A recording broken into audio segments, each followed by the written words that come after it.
Muito boa noite a todos, queridos irmãos, queridas irmãs. Sejam todos bem-vindos a esse espaço virtual da Casa Espírita Joana de Ângeles, aqui de Florianópolis, Santa Catarina, onde todas as terças-feiras, às 20 horas, nós fazemos aqui uma explanação a respeito de um tema à luz da doutrina espírita. Para darmos início à nossa atividade da noite, vamos fazer uma pequena leitura do livro Gotas de Esperança, de Lorival Lopes, a mensagem número 89. Nos cumprimentos, responda: vou bem. Não fale mais ou menos, ou vou levando a vida. Muito menos vou mal. São expressões negativas, indicam que você está insatisfeito com a vida. Diga vou bem, estou com saúde ou estou feliz. Mostre-se em paz. Assim, você inicia uma conversação construtiva. A sua disposição predispõe quem ouve a ser positivo, impede o negativo, faz nascer soluções verdadeiras, cria harmonia, marca um bom início, sinal de final feliz. Mostrar alegria e paz é garantir um diálogo sadio. Então, nesse momento, após essa leitura de harmonização, convidamos a todos para elevarmos o nosso pensamento em prece a Deus, nosso Pai. Senhor da vida,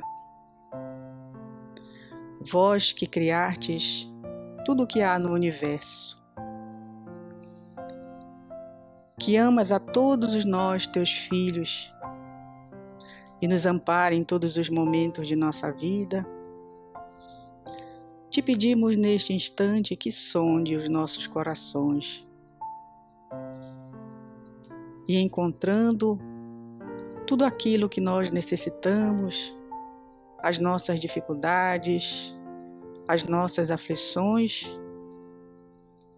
abençoa-nos, Senhor, e acalma a nossa mente, o nosso coração, para que neste instante, em sintonia com a espiritualidade amiga, possamos acolher profundamente as tuas energias revigorantes e assim, unidos em teu nome, possamos refletir um pouco sobre os ensinamentos de Jesus, sobre as tuas leis divinas, Senhor, para que cada vez mais possamos trabalhar melhor, responsavelmente, pela nossa felicidade. Fica conosco, Pai, em mais esse instante. Que assim seja. Então, hoje, o tema da nossa explanação é livre-arbítrio e culpa. Começando pelo livre-arbítrio, o dicionário nos traz o significado de que livre-arbítrio é a oportunidade ou a possibilidade de tomar decisões por vontade própria, seguindo o próprio discernimento. Então, pela definição do dicionário, nós já podemos entender que exercemos o livre-arbítrio de acordo com o discernimento que nós temos naquele momento. E o livro terceiro do Livro dos Espíritos, o capítulo 10, que fala sobre a lei de liberdade, nos traz também uma definição, uma orientação sobre a questão do livre-arbítrio. Quando Kardec pergunta, na pergunta 843, se tem o homem o livre-arbítrio de seus atos, os espíritos então dizem: pois que tem a liberdade de pensar, tem igualmente a de obrar. Sem o livre-arbítrio, o homem seria uma máquina. Então, o livre-arbítrio, ele faz parte, ele é um elemento da lei de liberdade. A lei de liberdade é uma lei divina. Está dentro do capítulo das leis morais no Livro dos Espíritos.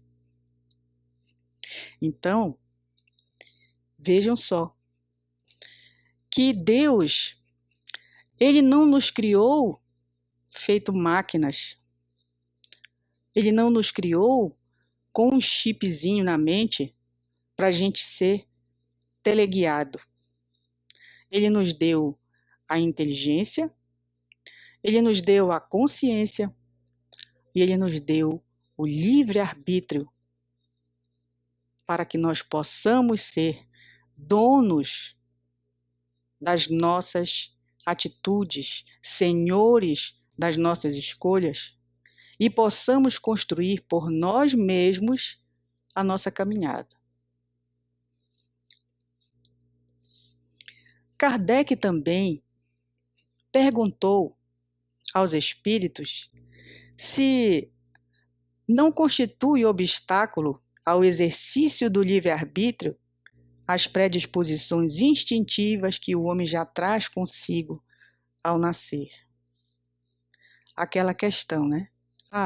Eu nasci assim, então eu erro porque eu sou assim e eu vou morrer assim. Então, Kardec queria saber se essas predisposições que a gente já traz ao nascer, isso não vai atrapalhar no nosso livre-arbítrio, na nossa escolha, no momento que a gente for escolher. E os espíritos sabiamente respondem: as predisposições instintivas são as do espírito antes de encarnar. Conforme seja este mais ou menos adiantado, elas podem arrastá-lo à prática de atos repreensíveis, no que será secundado pelos espíritos que simpatizam com essas disposições. Ou seja, as predisposições o espírito ele já tem antes de reencarnar, antes de chegar aqui na Terra.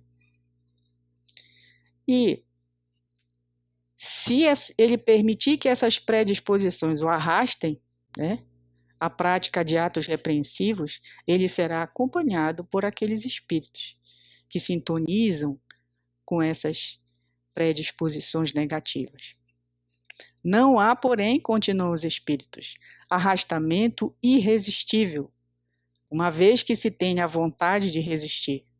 Lembrai-vos de que querer é poder. Então, eu posso ter, enquanto espírito em evolução, as predisposições negativas, os meus instintos negativos que eu trago das existências pregressas. Porém, eles só vão me levar ao arrastamento irresistível se eu permitir. Porque eu, como sou um ser inteligente, tenho consciência e tenho livre-arbítrio, eu sou dono das minhas escolhas. Eu sou dono das minhas atitudes. Então, eu não posso usar como justificativa que eu errei, eu fiz isso de forma equivocada porque eu não pude resistir. Não. Já dizem os espíritos, querer é poder. Quando eu quero, eu posso, porque eu vou procurar os meios necessários para conseguir alcançar a vitória sobre aquele arrastamento. O livre-arbítrio ele é tão importante para a evolução do homem que Deus lhe dá o esquecimento temporário na reencarnação para não lhe colocar obstáculos, para não dificultá-lo. Isso está no Evangelho segundo o Espiritismo, no item que fala sobre o esquecimento do passado. Então, o livre-arbítrio é tão importante que Deus, ele nos oportuniza o esquecimento das vidas anteriores para que a gente possa nos renovar, para que a gente possa, a partir desta vida atual, recomeçar, construir um novo caminho, mesmo que a gente tenha lá para trás errado muito, mas Ele, com a sua infinita misericórdia, com a sua compaixão, Ele nos oportuniza essa transformação. Então aí só vai depender de nós. E o livre-arbítrio, né, ele nos dá essa possibilidade de direcionar o nosso caminho. E Deus, ele faculta ao homem os meios de conhecer a lei natural para que o homem saiba o que fazer. Porém, a compreensão dessa lei está diretamente vinculada ao grau evolutivo do espírito. Kardec pergunta aos espíritos no capítulo das leis morais: conhecimento da lei natural ou lei divina. A todos os homens facultou Deus os meios de conhecerem a sua lei? E os espíritos respondem: todos podem conhecê-la, mas nem todos a compreendem. Os homens de bem e os que se decidem a investigá-la são os que melhor a compreendem. Todos, entretanto, a compreenderão um dia, porquanto forçoso é que o progresso se efetue. Então, o homem de bem, aquele homem que quer estar sintonizado com as leis divinas, ele busca essa compreensão. As limitações que ele tem diante da do seu estágio evolutivo, ainda que inicial, essas limitações não são obstáculo para ele buscar a compreensão dessa lei. Mas o espírito compreende melhor essa lei à medida que ele vai evoluindo.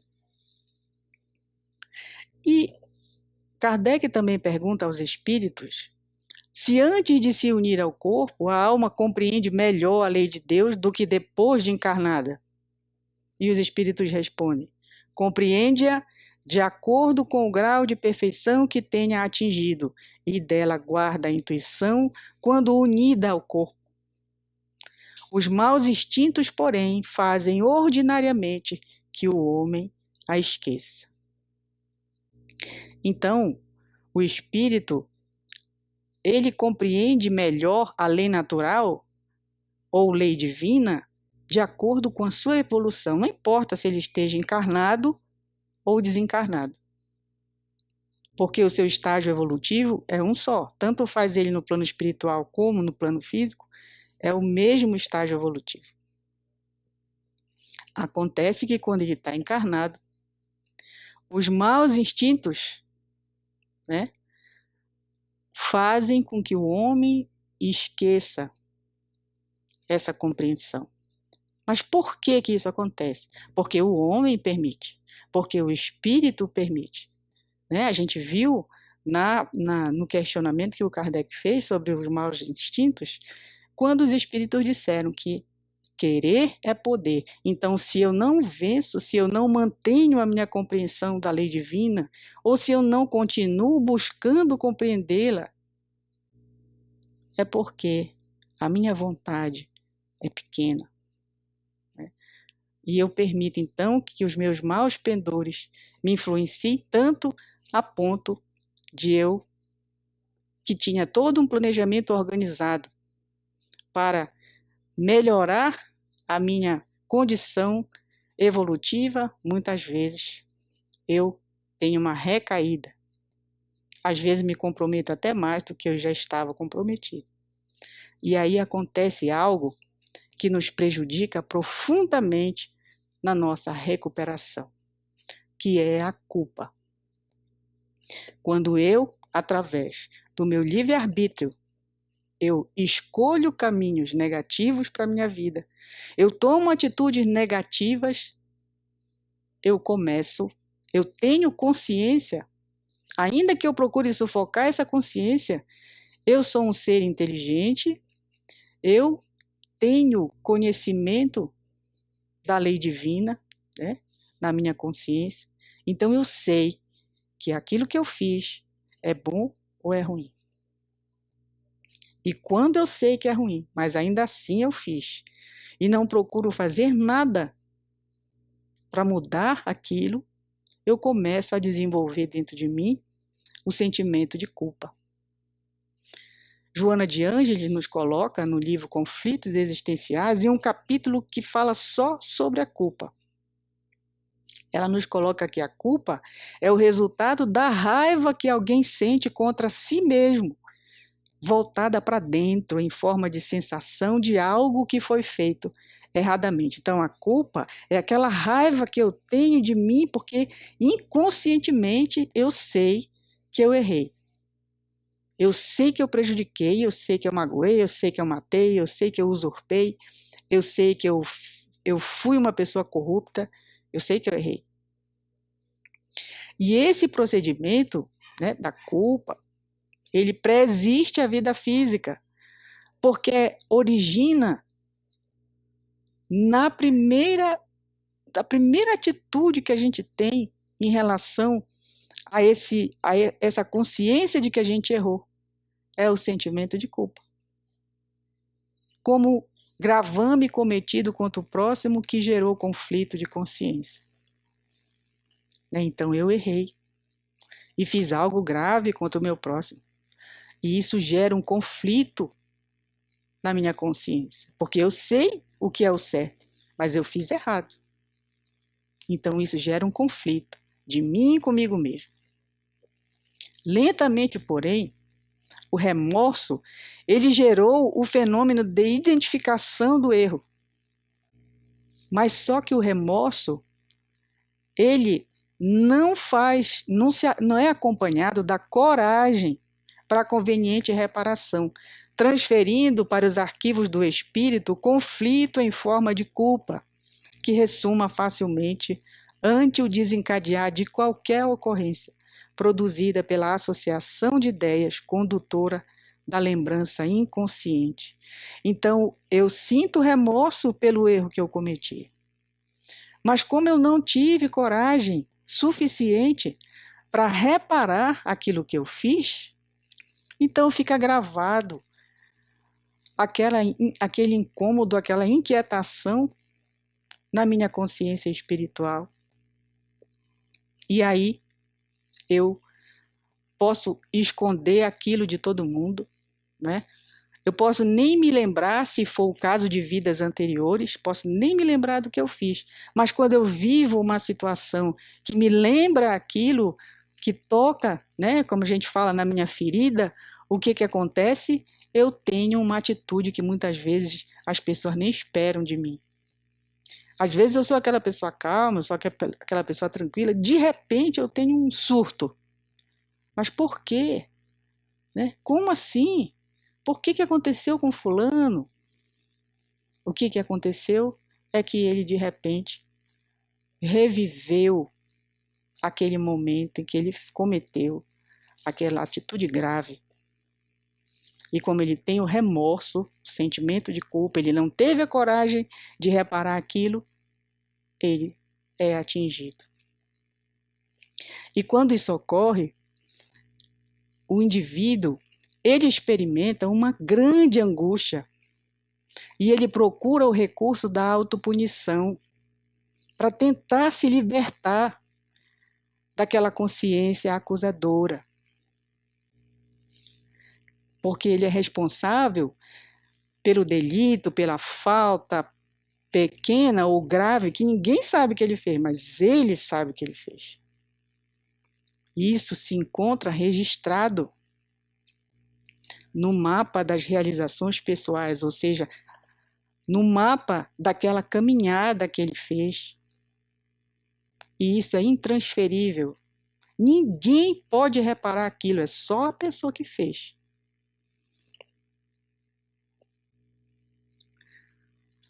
Isso ocorre, a gente esquece de pensar, né, ou de procurar trabalhar isso dentro de nós, que nós fizemos aquilo em um momento anterior ao nosso estágio atual. Que naquele momento nós não tínhamos a compreensão que nós temos hoje. Porque até o momento, desde que nós fomos criados por Deus, esse é o melhor momento da nossa evolução. É o mais alto grau de evolução que nós já conseguimos chegar até aqui. Então, quando nós erramos no passado, nós não tínhamos a consciência que nós temos hoje. Por isso, nós precisamos lidar com essa culpa de uma forma positiva. Porque quanto de nós somos tomados pela depressão, pela raiva, porque a gente não tem coragem de se libertar dessa culpa. A gente fica se autopunindo. A gente é aquela pessoa que não se permite ter prazeres na vida. A gente não se permite ter uma vida melhor. A gente não se permite, às vezes, nem que as pessoas tenham afeto por nós, manifestem afeto por nós. Porque a gente não se acha merecedor. A pessoa que se sente culpada, ela não se acha merecedora de coisas boas, de coisas positivas. Então, todo aquele que quer fazer bem para ela, ela afasta, porque ela não sabe receber aquilo, porque ela não se acha merecedora. E como então eu preciso me libertar dessa culpa, para que eu possa ser uma pessoa feliz, para que eu possa estar em paz comigo mesmo, de bem com a vida, como a gente diz. E como é que eu me liberto dessa culpa? O insigne codificador Allan Kardec, ele apresenta uma síntese no Código Penal da Vida Futura, que está contida na obra O Céu e o Inferno. Ele faz um resumo, uma síntese das três principais fases que a gente precisa passar para se libertar dessa culpa e desse erro que nós cometemos. Nós temos que passar pelo arrependimento, pela expiação e pela reparação. Constituem as três condições necessárias para apagar os traços de uma falta e as suas consequências. O que é a expiação? A expiação, elas são os sofrimentos físicos e morais que são consequência daquele mal praticado. Seja na vida atual, seja na vida espiritual, após a desencarnação, ou ainda em uma nova existência corporal. Então, esses sofrimentos que são da expiação por conta do mal que eu fiz, eles me acompanham, seja na vida física, seja na vida espiritual, eles me acompanham. Por quê? Porque para fazer o mal, eu produzo energia negativa. Quando eu faço o mal, eu estou produzindo energia negativa, primeiramente em mim, eu posso até atingir o outro, mas eu estou produzindo aquela energia negativa em mim, e isso impregna meu perispírito de energias negativas. E daí é que vem as doenças, e daí é que vem as deformações, né, no meu corpo físico, quando eu reencarno, e daí que vem tanta coisa negativa.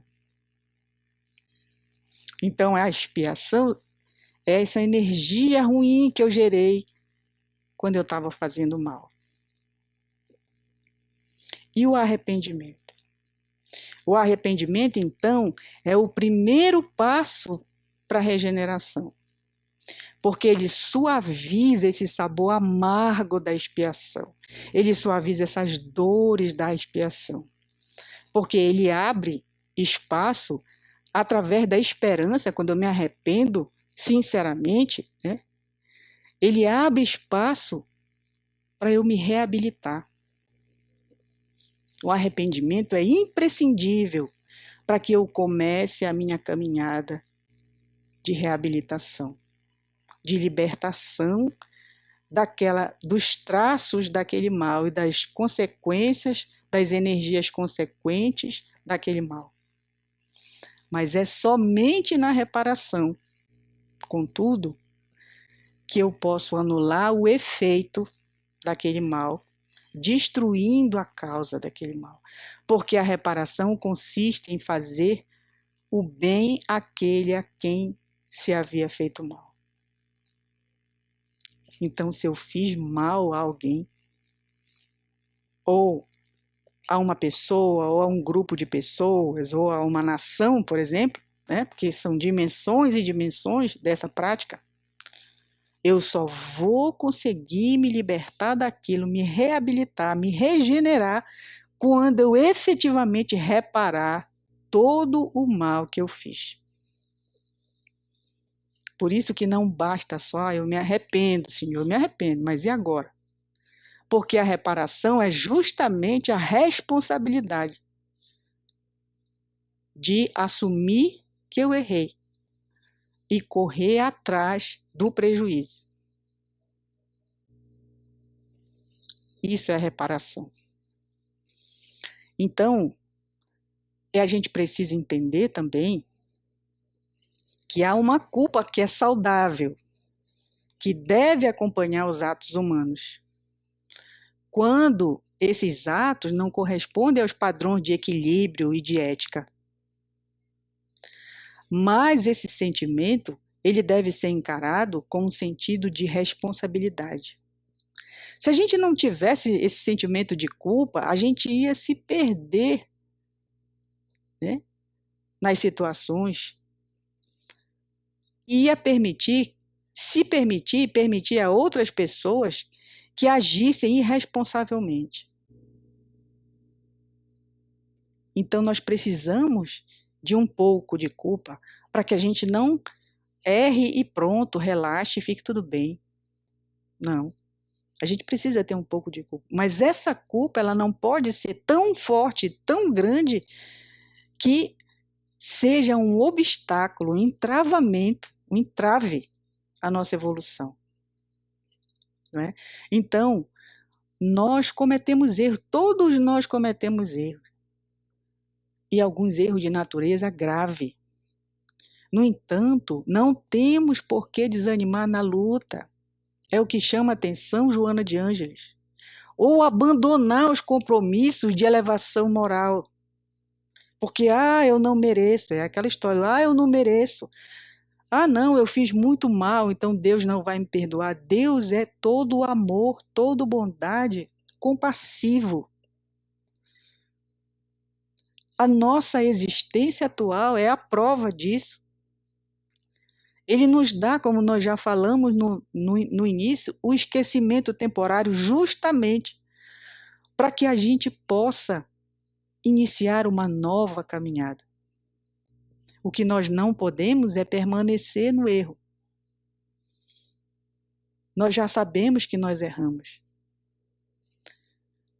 É algo natural no nosso processo evolutivo. Então, se no passado eu não tinha condições de, através do meu livre-arbítrio, tomar decisões positivas, hoje eu tenho, mais do que naquela época. Não importa se o mal que eu fiz foi em vidas passadas, ou se foi nessa vida mesmo, há alguns anos atrás, ou ontem, ou 5 minutos atrás. O que importa é que agora, a partir de agora, eu posso, através do meu livre-arbítrio e da minha vontade, recomeçar, refazer o caminho. Então, o antídoto para a culpa, continua Joana de Ângeles, é o perdão. Esse perdão que pode ser direcionado a nós mesmos, eu me perdoo pelo que eu fiz. Mas também a quem foi a vítima dos meus erros. Porque muitas vezes eu cometo erros porque eu tinha ódio daquela pessoa, ou daquela comunidade, ou da natureza que, por exemplo, fez alguma coisa. Fez não, né? Aconteceu alguma coisa na natureza que levou minha casa, levou a minha família, enfim. né? Então eu preciso perdoar a mim e aqueles que me cercam, que de alguma forma, em algum momento, foram agentes de sofrimento na minha vida. Então eu preciso perdoar. É o antídoto para a culpa, é o perdão. Como a paz e a culpa, elas não podem conviver juntas, porque se eu me sinto culpado, eu não tenho paz. E se eu me sinto em paz é porque eu não tenho culpa, né? Torna-se necessário o exercício da compreensão da própria fraqueza. Então, eu preciso exercitar a compreensão da minha própria fraqueza, para que eu possa me libertar dessa dolorosa pressão que a culpa faz em mim. A coragem de pedir perdão é a capacidade de perdoar são dois mecanismos terapêuticos libertadores da culpa. Então, se eu tenho consciência de que eu fiz, a minha primeira atitude de responsabilidade é procurar a pessoa com quem eu cometi e pedir perdão. Consciente do meu erro, eu torno, então, viável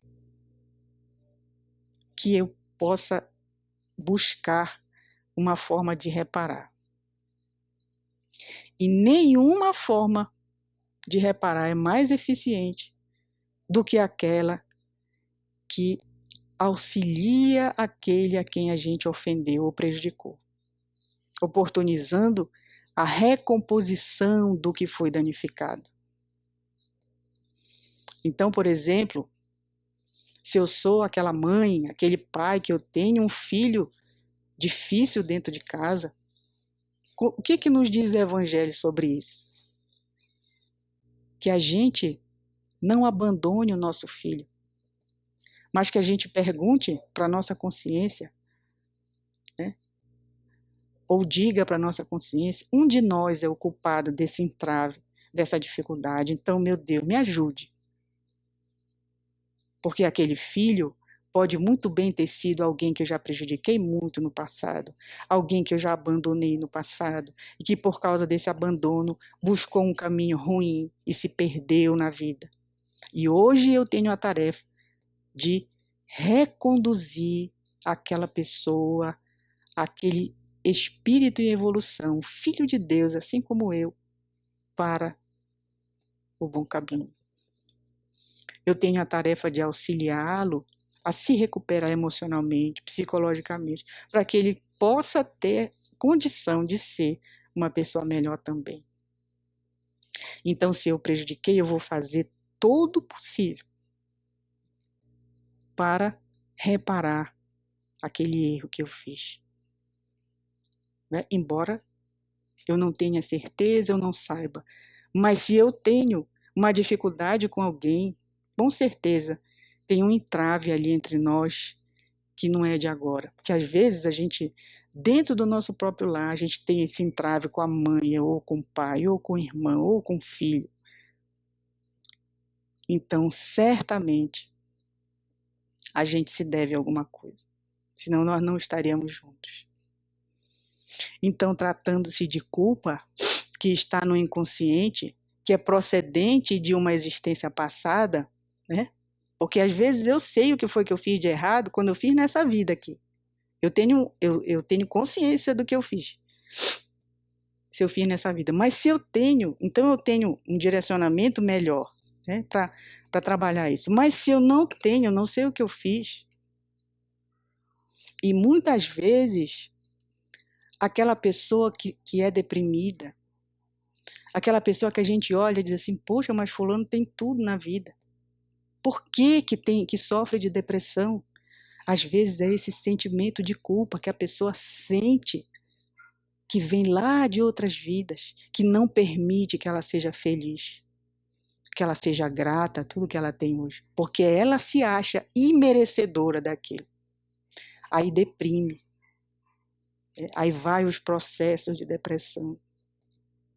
Então, nesses casos, quando eu não sei da onde vem esse sentimento, por que eu sou uma pessoa triste quando tenho tudo para ser feliz?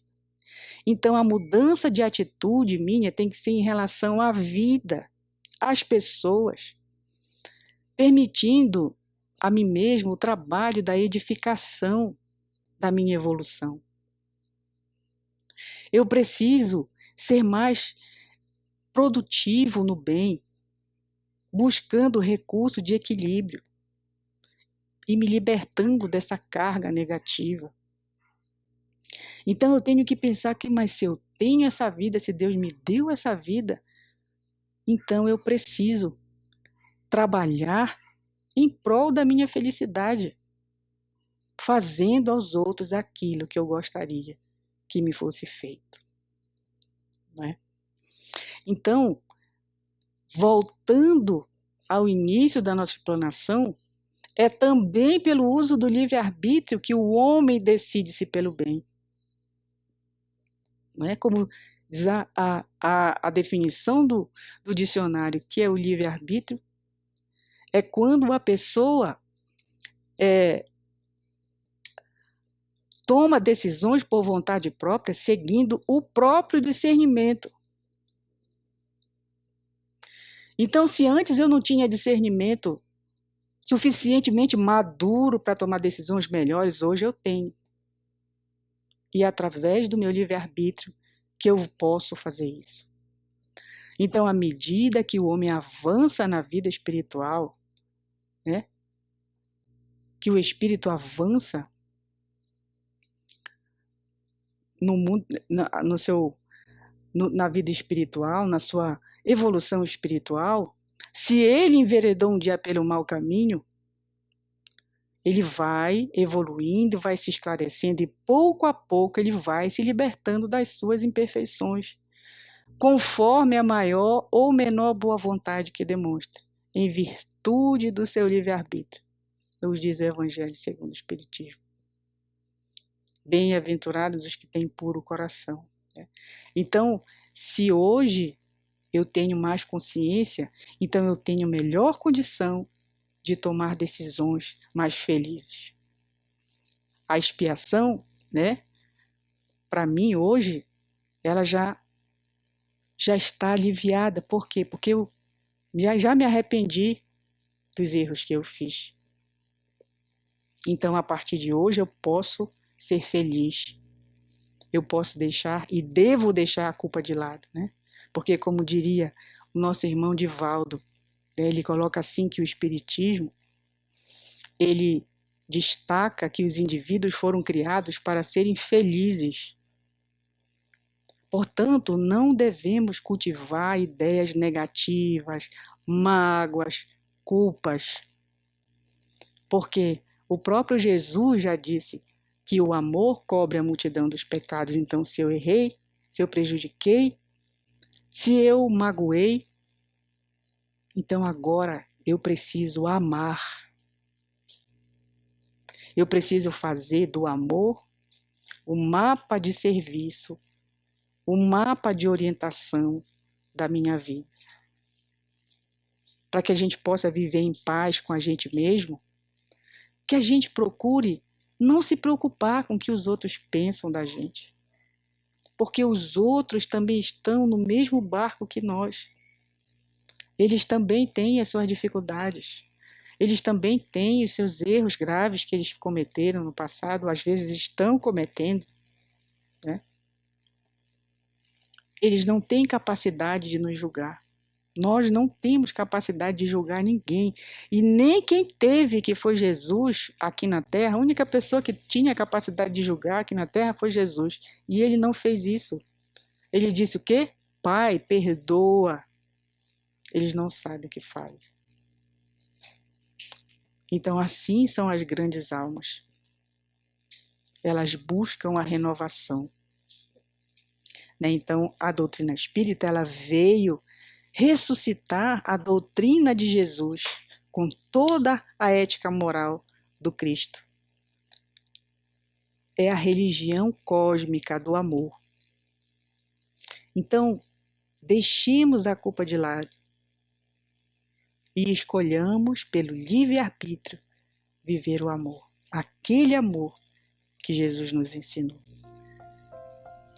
Então, meus irmãos, era essa mensagem que nós tínhamos hoje, que possamos trabalhar pela nossa libertação, pela nossa regeneração, porque nós, desenvolvendo mecanismos para que a gente alcance a nossa regeneração individual, nós estaremos contribuindo para um mundo regenerado.